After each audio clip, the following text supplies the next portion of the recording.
Hey everybody, Mr. Ray here with our next calculus lesson. We've just started the unit on curve sketching, so we're going to be looking to develop an algorithm by the end of the fourth lesson, or at the beginning of the fourth lesson actually, on how to incorporate tools that we've learned in advanced functions along with some calculus methods. So if you remember the last lesson we did, we were looking at the derivative of the function we're trying to sketch.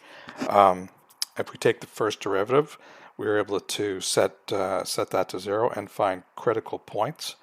And once we found the critical points, we were using interval testing, we were able to find out if those critical points were local minimums, local maximums, or neither. Okay, so that's what the first lesson was about.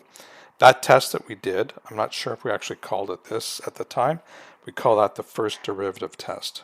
Okay, and I believe next lesson, not this one, but lesson 3 of the unit, we look at something called the second derivative test. Okay, to get a little more information about making a very accurate sketch of the curve. Today's lesson is it's a lot of review from advanced functions. So this whole topic here, vertical and horizontal asymptotes, this also could include oblique as well. This is how we identify what they are, and just kind of a refresher lesson actually. So just remember, a vertical asymptote, it's a line that the function approaches from, could be either side, and either goes up to positive infinity or negative infinity. As it approaches, it gets closer and closer to that vertical line, and it could be going, could be going in different directions from either side, or it could be going in the same direction, meaning positive infinity or negative infinity. It doesn't really matter; it's still an asymptote. So, and then the horizontal asymptotes. Basically, it's a horizontal line that the function approaches on one side, maybe both, as x approaches positive or negative infinity. But again, it never quite touches, although that's a little bit of a lie. It could actually cross it and then come back towards it. So, all right, and the critical points, we learned that these were the points, at least from last lesson, these are the points that could be local mins, local maxes, or just they're points where the slope of the tangent is 0. Okay, and from those it could be a local min or max. Okay, I got some little definitions here. I don't think we really have to do that. Those two, you can just read through that. And local mins or maxes, you're not going to see those with polynomial functions. You're going to see all this stuff when you have a rational function. Okay, and if you remember, we'll talk a little bit more about this later on, but you have an oblique asymptote. That's the kind of the angled asymptote. It's not vertical, it's not horizontal, it's kind of some angle between. You have that when the degree of the numerator is exactly 1 more than the degree of the denominator. For example, if you have a quadratic over a linear, or a cubic over quadratic. Okay, if the degree is exactly 1 higher, you're going to have this. Okay, we do have an example where we find the oblique asymptote, but if you have any rational function, it's not listed here. If the rational function, the numerator's degree is less than the denominator's degree, then you will have a horizontal asymptote. Okay, so and this is kind of what we're going to have by the end of this lesson. We're not going to be we'll do bits and pieces of this, and by the time we get to the end of the unit, we'll be able to put the whole algorithm, meaning the checklist or the process to do a curve sketch. So that's the goal. And then at the end, you can take any kind of, well, in our case, polynomial or rational functions, and come up with a really nice, accurate sketch, better than what we did in advanced functions. Um, so after today, this will be our new algorithm. So what we're doing today is adding parts 1 and 5. We did point 4 in the last lesson, actually 3 and 4. Finding the x and y intercepts, I mean, that's hopefully you've been doing this for years. If you want the x-intercept, you set y equals 0. If you want the y-intercept, you set x equals 0. We'll be doing this at the end of the unit, but I just want to hone the skills of the kind of the new things, or the ones that are maybe difficult from advanced functions. Okay, so what we're adding, the first thing we're adding is check for any discontinuities in the domain. That could be a hole, it could be a vertical asymptote. And if it's a vertical asymptote, we want to find the behavior at these points. Is it approaching, is it going towards positive or negative infinity? We have to be able to do that. And also the same thing with, well, actually that comes later. Intercepts, I just talked about. 3 and 4 was basically the last lesson. Test 5, that's the horizontal, or could be the, I guess, the oblique asymptote as well. What's happening with the function as x gets very, very big, and or really, really small, or really, really negative. So this would include, is there a horizontal or oblique asymptote, and if so, what direction, what side of that asymptote are we approaching from? Okay. And then this one was also part of the critical points. How do we determine from the critical points, from the interval table we build, what is actually happening with the function? Is it local min, local max, or neither? And then we put all this together and we sketch the curve. Okay, so this list is not complete. As you can see, we got, so far. We'll be adding a couple new things in the next lesson, and then put everything together. Okay, so I've got, let's see, 4 examples we're going to do. So a lot of this will be review from the advanced functions. So if you remember that, not much new here, but you do have to know it for this course as well.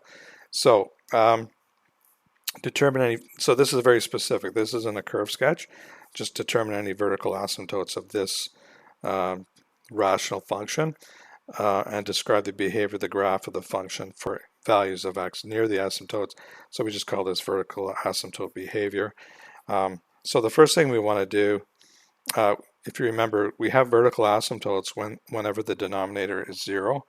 So we should factor the denominator so that we can set each factor to 0 and then find the asymptotes, vertical asymptotes. So this is a fairly straightforward one. This is going to be factoring to x plus 2, x minus 1.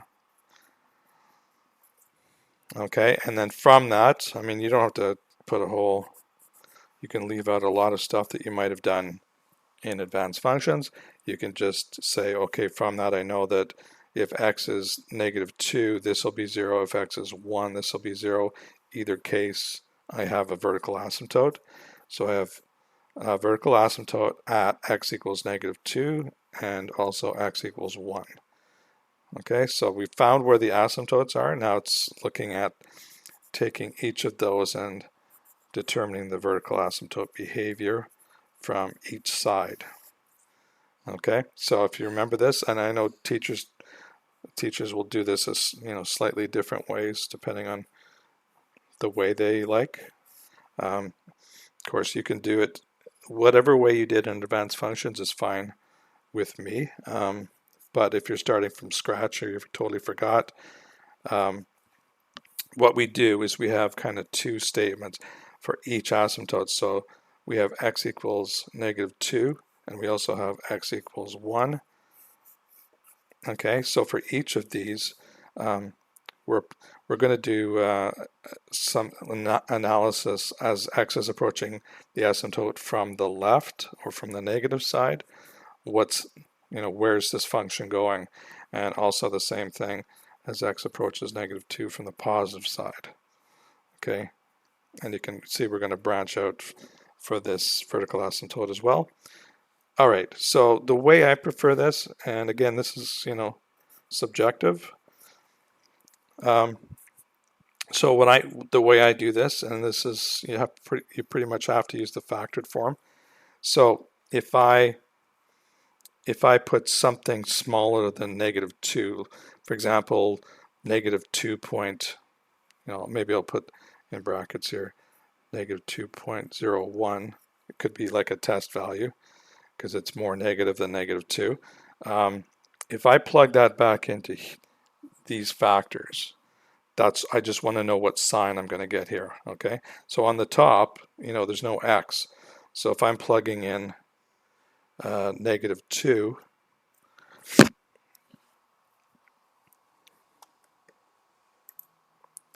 it doesn't really matter what x is because the top is always 1. So the top is always positive. Okay, and then in the bottom I look at each factor here. What's the sign of each factor?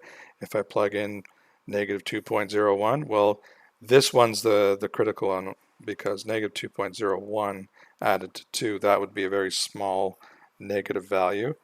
And here, -2.01 minus 1, that's going to be a large negative value. I don't know where I put a 1 there.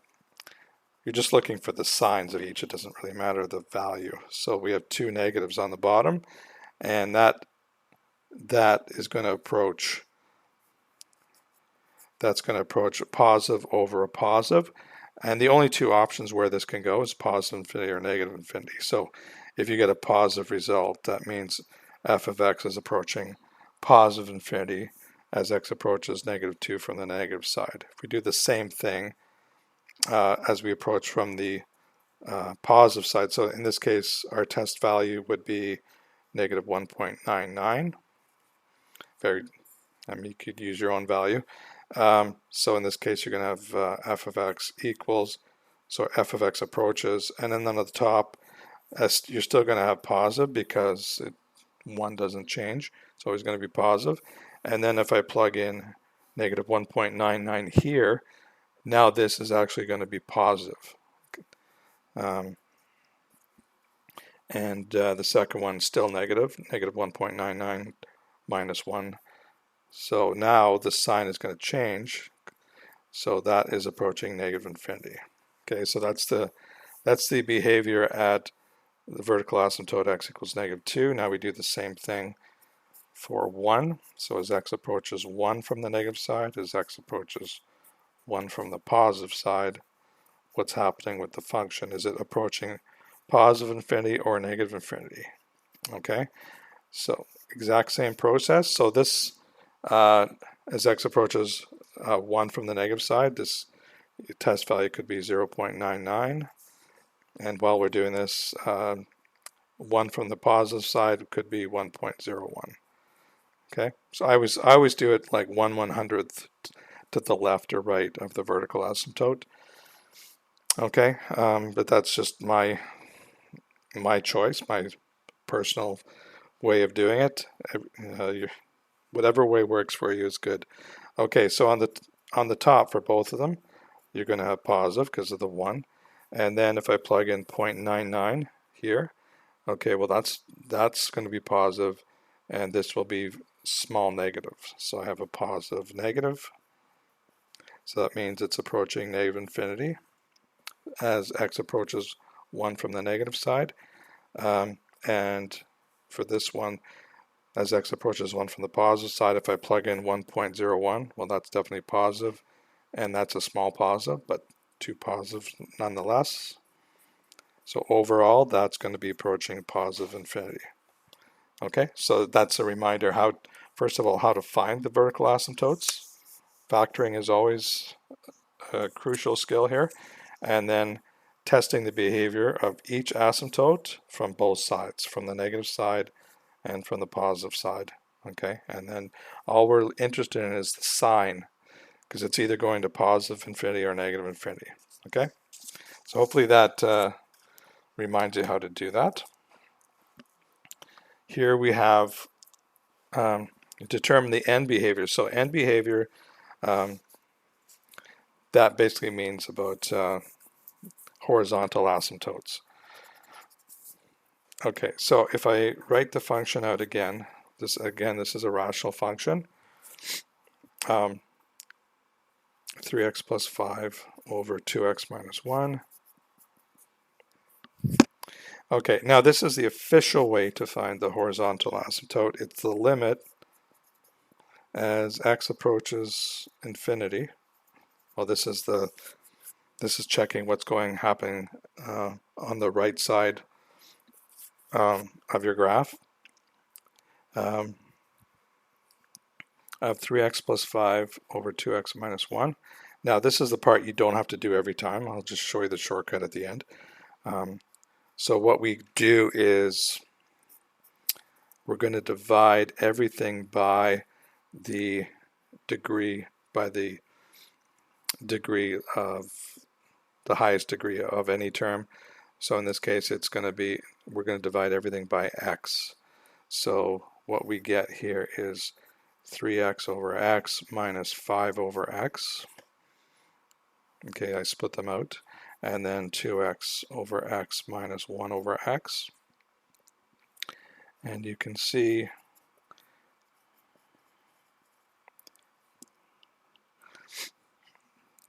what happens with this that term there. The x's cancel out, so it's 3 minus 5 over x, and 2, sorry, that should be a plus. Okay, and a plus 5 over x, and a 2 minus 1 over x.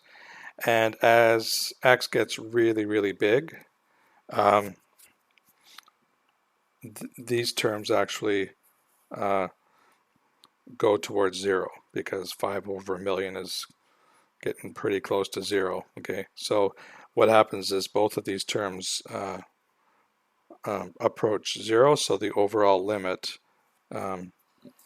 is going to be 3 over 2, because these two basically cancel out. Okay, so how do you do this really quickly? Well, you look at, in this case, the degree is the same, and so if you have the same degree for a rational function, the horizontal asymptote will be y equals, and then it's the ratio of the leading coefficients. So in this case it's 3 over 2. So right away we can say the horizontal asymptote, and it's very important not to say it's 3/2, it's y equals 3/2, just like for the vertical asymptotes, you say it's y equals, or x equals whatever it is. It's not just the number. Okay, it's the equation of a line. In this case it's a horizontal line. So now we have to do the behavior.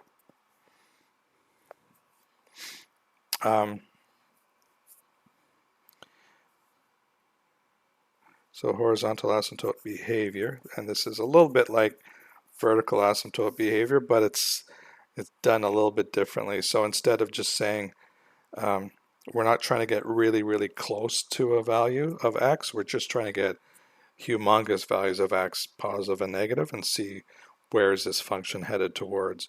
So and what we want to know is it approaching this asymptote from above or below? That's the goal here. So again, we're going to do two branches of this as x approaches positive infinity and as x approaches negative infinity. So what's going on? Now what I do, I have my own personal choice again. I just plug in for it as x approaches positive infinity. I'm just going to plug in x equals positive 100, and as x approaches negative infinity, I'm just going to plug in x equals negative 100 and see where we're getting close to. Okay, so this is going to say f of x is equal to, well, this will be f of 100 actually.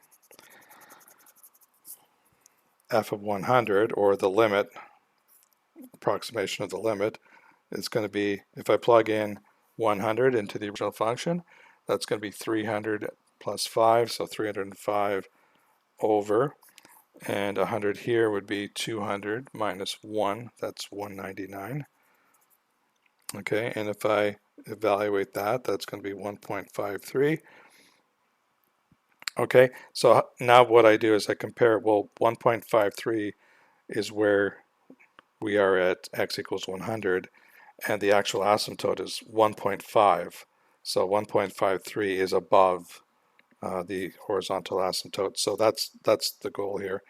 So this will be my summary, the important stuff.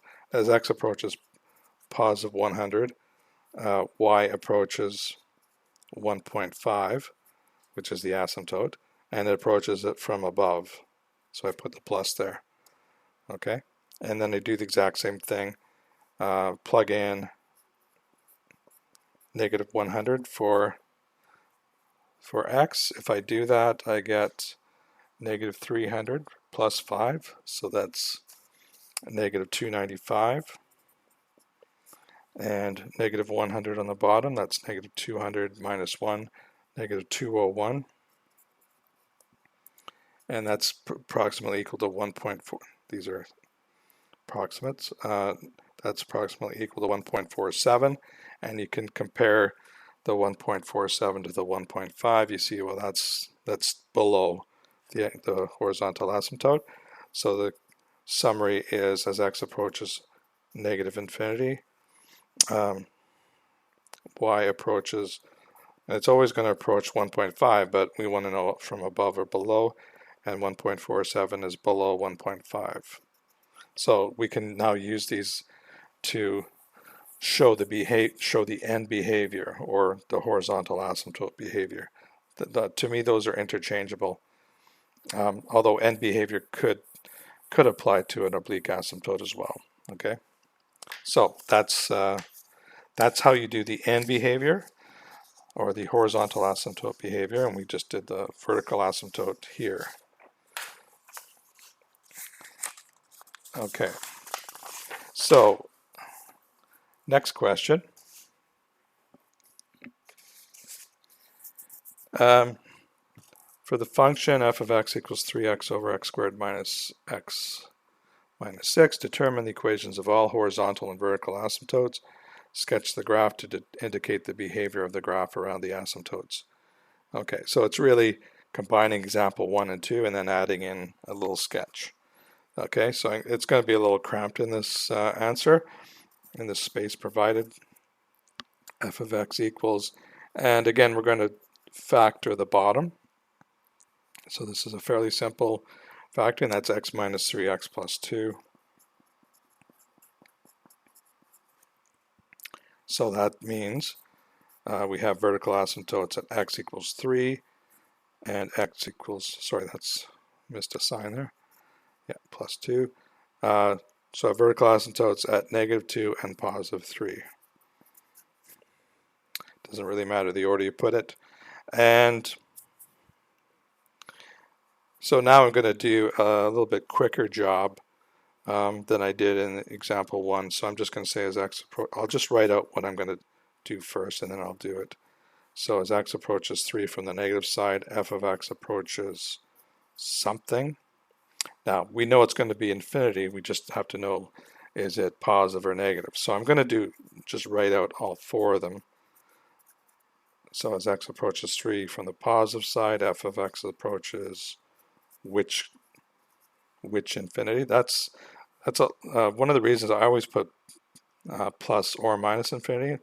I don't assume that infinity is always positive, because of a situation like this, I want to fill this in, and I know I'm not done if I see a blank there. Okay, and then for the other, for negative 2, as x approaches negative 2 from the negative side, f of x approaches which infinity. Same thing for approaching negative 2 from the positive side. Okay, now, so I'll do the plus minus stuff in my head. If you want to do it the way I did in example 1 or your own way, that's fine. But for example here, so 3 from the negative side, that's like 2.99 would be the test value.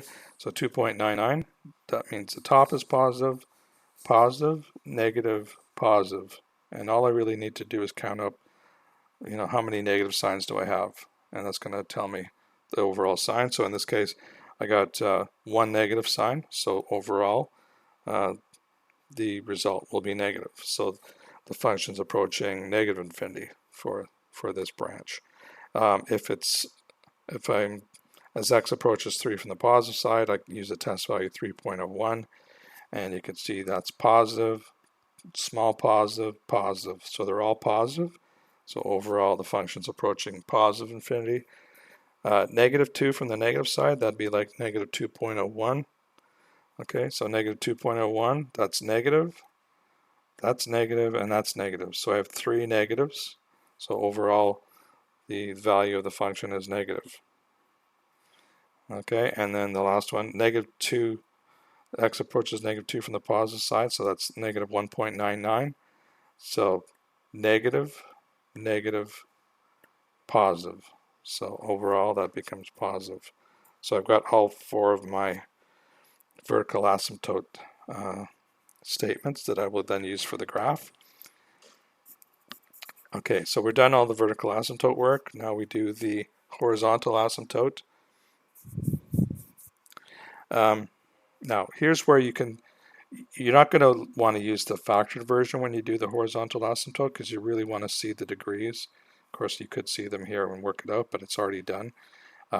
So the degree of the denominator, which is 2, degree of the numerator is 1. So since the degree of the numerator is smaller than the denominator, we know that the asymptote will be y equals 0.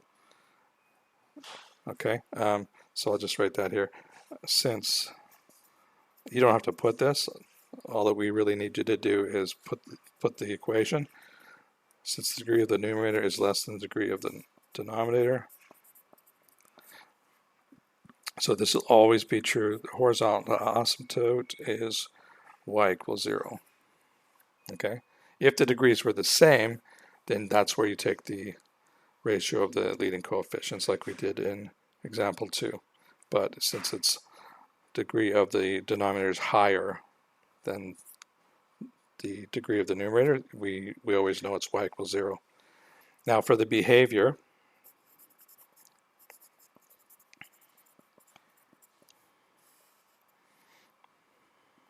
I should have put behavior here, but you guys knew what I was doing, I'm sure.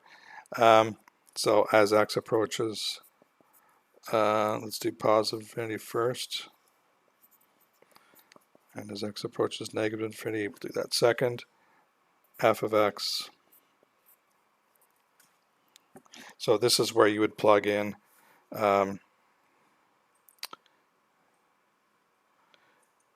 okay, now there's a little trick here. You can't do this all the time. Since the horizontal asymptote is y equals 0, the only thing we're interested in with this function is the function going to be positive or negative? And that tells us if it's above or below 0. Okay, so we can do this little trick when the degree of the numerator is less than the degree of the denominator. If they're equal, you can't do this trick. You have to look at the actual number like we did in example 2. Okay, and I've had a lot of students fall into that trap where they do this positive negative test when the horizontal asymptote is something other than y equals 0, and it won't work. Okay, so all we want to know is the sign. So if I plug in this case, plugging in x equals 100, okay, I go back here, that's going to be positive here, that's going to be positive, that's going to be positive. So we know that f of x is approaching 0 from the positive side.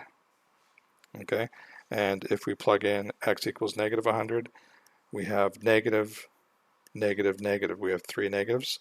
So overall, the function is going to be negative, so it's approaching 0 from the negative side. Okay, so we've done all our work. Let's just do the sketch. This will be a very crude sketch. Okay, so here's your axes. Okay, so the first thing we can draw in is our horizontal asymptotes. Okay, and if you remember, doing those we do like dashed lines. So this is -2, and that's 3. So we have a vertical asymptote there, and 1 there. And this is where it's kind of hard to do this on a sheet of paper with a pencil, but the horizontal asymptote is right along the x-axis. Okay. Now here's hopefully you'll remember how to do this. So if I'm looking at, first of all, let's do this x equals 3. If I'm approaching from the negative side, the function's approaching negative infinity, so that means I can draw a little arrow there. I'm going to join these all up at the end. If I'm approaching from this side, it's going towards positive infinity. And then over for -2, if I'm approaching from the negative side, it's approaching negative infinity. From the right side, approaching positive infinity. And then the end behavior, as f of x approaches positive infinity, the function is approaching 0 from above. And if I'm going from in the negative side, it's approaching 0, or the horizontal asymptote, from below. So now you kind of put things together here. So if I'm working left to right, I can see I've got my 2 arrows in this little quadrant area. So this is where you just have to know that for rational functions, it's going to be, we don't really know what's going on in terms of values, but we know that it's going to, these are 2 asymptotes and it's approaching from both sides, so it's going to look like that. Same thing over here. If I go to the other end, I'm going to have my little quadrant graph like this, and here I do know that this is coming down, this is coming up. Okay, as to where it actually crosses, this is what, this would be where knowing your x-intercept would be very helpful. If you remember, the way we make that value is, if you want the x-intercept, we let y equal 0, so 3x equals 0, so we know there's an x-intercept there, so we can plug that in. Okay, so that's a rough sketch just looking at the vertical horizontal asymptotes. Okay, so hopefully that reminds you how to do that. We'll do the last example, which is an oblique asymptote. So basically, here's the function: determine the equations of asymptotes, sketch the graph to indicate the behavior of the graph around the asymptotes. Okay, so kind of give you kind of ruin the surprise here with the heading. This is going to be oblique, but you will know that's oblique because the degree of the numerator is exactly 1 more than the denominator. So this is degree 2, this is degree 1.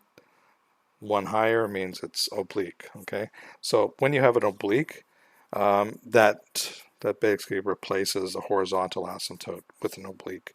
Okay, you can still have vertical asymptotes because that's totally just depends on the denominator being 0. So in this case, might as well put the vertical asymptote first without a whole lot of work. We don't even have to factor this. That will be x equals -1 is your vertical asymptote. Okay, now if you remember how to do this, you can either use synthetic division or long division. I'll do the long division just as a reminder. So it's basically, there's your division line here. So it's 2x squared plus 3x minus 1 divided by x plus 1. Just a reminder, if you have to have a placeholder for every degree of the equation. So for example, if this had been 2x cubed plus 3x minus 1, you notice there's no x squared term. I would actually have to write in plus 0x squared if I was missing that degree. Okay, so the way this works, you basically say to yourself, what do I have to multiply x by to get 2x squared? And that would be 2x. So I put the 2x kind of in the x column. Okay, and then I actually multiply both of these terms by 2x. I get 2x squared plus 2x. Draw a little line under, and then we subtract down. Okay, and this has to I mean, the whole reason why you pick 2x is because that's going to eliminate the 2x squared when I subtract. So nothing there, and then 3x minus 2x, that's just going to be 1x or x. And then I bring down the minus 1. And now I do the same thing. What do I have to multiply x by to get x? That's just positive 1. So I have x plus 1 when I multiply this by 1. And now I subtract. I get 0, negative 1 minus 1. That's not going to be 0. That's going to be negative 2. Negative 2 is the remainder. You can't go any farther because you're down to constants. Okay, so that's the remainder. So the result that you got up here, that's actually part of the equation. So your oblique asymptote is going to be, and this is important again, this is y equals 2x plus 1. Okay, and there's our vertical. So we've got our two asymptotes written up there.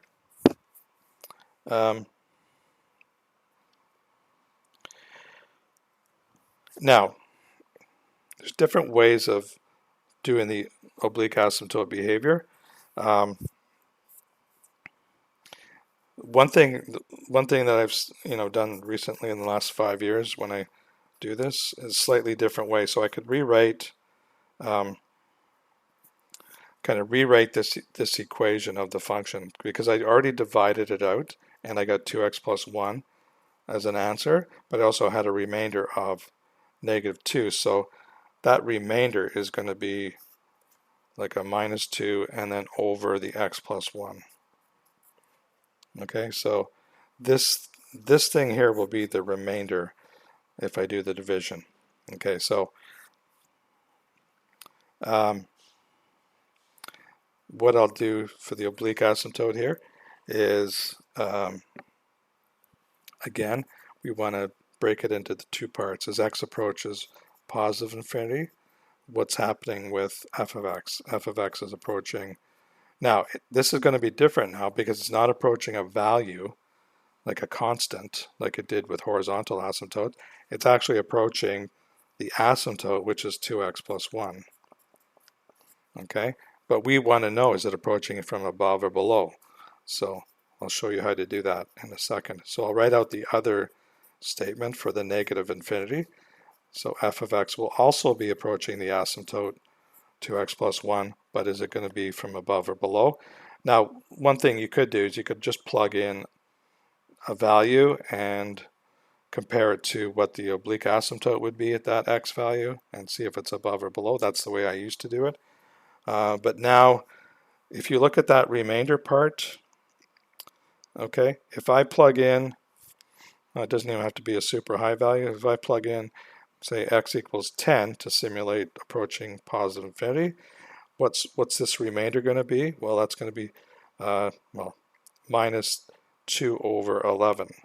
Okay, so that's actually going to be below this asymptote, because if I plug in 10 for x, it's going to be less, the f of x value will be less than 2x plus 1. So it's, the way I could write that is it's approaching the asymptote, the oblique asymptote, from below. Okay, if I do the same thing for approaching x approaches negative infinity, so let's plug in negative 10. So negative 10 here would be minus 2 over negative 11, or plus 2 11ths. So in this case, the value of the function will be slightly above the asymptote. Okay, so here I can put a plus. For me, that's the best way of doing this, because you're really just seeing, am I adding or subtracting, is the value above or below this asymptote here, and you get this directly from your long division or even your synthetic division. Okay, so now when we do a sketch, okay, now let me maybe make this lower because we want to draw our oblique asymptote. So you have to go back to your linear graphing. So 2x plus 1, I'm going to draw that in first. So there's my y-intercept of the oblique asymptote, 1. and then it goes over 1 and up 2, so there's an oblique asymptote. Again, a dotted line that looks something like that. Has a slope of 2, y-intercept of 1. Okay, and then I've also got I've got my vertical asymptote at x equals -1. So I'll draw that through there. So that's going to be slightly, well, this is a sketch, so I'm not going to be too worried. Okay, so there's my vertical asymptote, there's my oblique asymptote. Now I did the behavior of the oblique. So as f of x, as x approaches positive infinity, the function approaches the asymptote from below. So that means I know the function is going up towards this oblique, okay? And on the negative side, it's approaching from above. So I basically got some kind of arrow coming up like this, okay? Now I guess I didn't do the vertical asymptote behavior. You could do that very quickly. You're going to see that, I'm not sure why I didn't do that.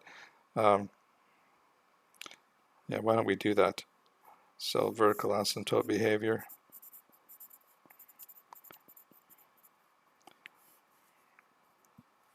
And there's only one vertical asymptote, so it's pretty quick. So as x approaches -1 from the negative side, f of x approaches, and also as x approaches -1 from the positive side. So remember, these are going to be approaching infinity. Is it positive or negative? So if I plug in, okay, so -1 from the negative side, that's -1.01. This is, okay, I see why I didn't do this, because we didn't really factor this on the top because we didn't have to.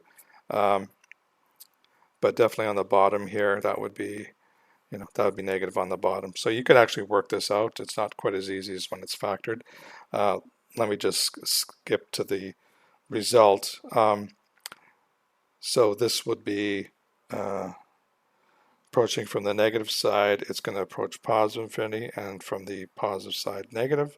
So I'm going to have a line approaching from that side and a line approaching from this side. And now you can just see, and now you can kind of do a sanity check, like, can I join these two lines together without crossing an asymptote? And yes, I can. Sometimes you have to slightly modify your lines.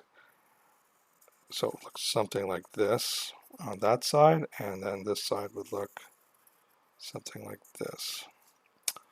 Okay, so this is kind of a strange looking graph. It's because it's a oblique asymptote. You're going to get this weird behavior. A lot of times in oblique asymptotes, you're going to have graphs in this little pocket area and this pocket area here too. But as you can see in this example, you've got the kind of swooping long curve that approaches on these obtuse angles. Okay, so hopefully these examples have reminded you how to do vertical, horizontal, oblique asymptotes, how you do the end behavior and vertical asymptote behavior, and how that information will help you have one component, two components of doing some curve sketching. Okay, so in the next lesson we're going to be doing something brand new, which will be looking at the second derivative to get some more information. So in the meantime, we will be having 3 lessons this week. So I'm actually going to post the second lesson Tuesday and then the third lesson on Thursday, just so we can finish off the curve sketching this week, have one assignment on it, and then we'll finish off the course with the applications and optimization. So not sure how many lessons that'll be. We might be able to finish it off in 1 week. We'll see how it goes. Okay, so hope you have a good day, and we'll talk to you soon.